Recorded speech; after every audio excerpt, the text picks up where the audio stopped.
मैं विचारलं ये क्या हालत बना रखी है, कुछ लेते क्यों नहीं? तर कोल्हापूरकर म्हणाले कसम लेते हैं, अब महायुति को सत्ता देंगे, ये हमने कसम ली है. आणि ठरवलंय कोल्हापूरकरांनी की यावेळेस मात्र बदल घडवायचा आणि वातावरण अनुकूल आहे.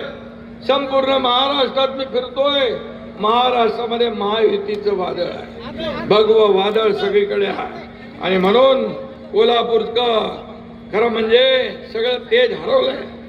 अब त्याला नव तेजाची आवश्यकता आहे. शहराच्या विकासाला खऱ्या अर्थाने नव तेजाची गती देईल फक्त महायुती, हे देखील मी या ठिकाणी सांगायला आलोय. तांबडा पांढरा आणि झणझणीच्या पलीकडे पण कोल्हापूर आहे. आणि म्हणून कोल्हापूरची शैक्षणिक आणि उद्योग क्षेत्रात मोठी ओळख आहे. सहकार्याची पंढरी म्हणून कोल्हापूरला ओळखलं जातं. क्रीडा संस्कृतीचं केंद्र आणि कलापूर म्हणून कोल्हापूर ओळखलं जातं. कोल्हापूरच्या संस्कृतीच्या खुणा गेल्या 15 वर्षात लोप पावलेल्या आहेत. कोल्हापुरी चपला, कोल्हापुरी साज, कोल्हापूरची चित्रनगरी, कोल्हापूरची मिसळ, कोल्हापूरची पैलवानी परंपरा, आखाडे, सगळं ही सगळी कोल्हापूरची श्रीमंती आहे.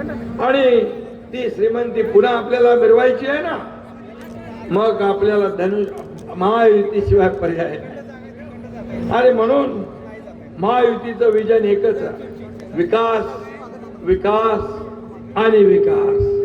आमचा अजेंडा स्वच्छ आणि साफ आहे. या कोल्हापूरचा विकास करण्याचा अजेंडा आहे.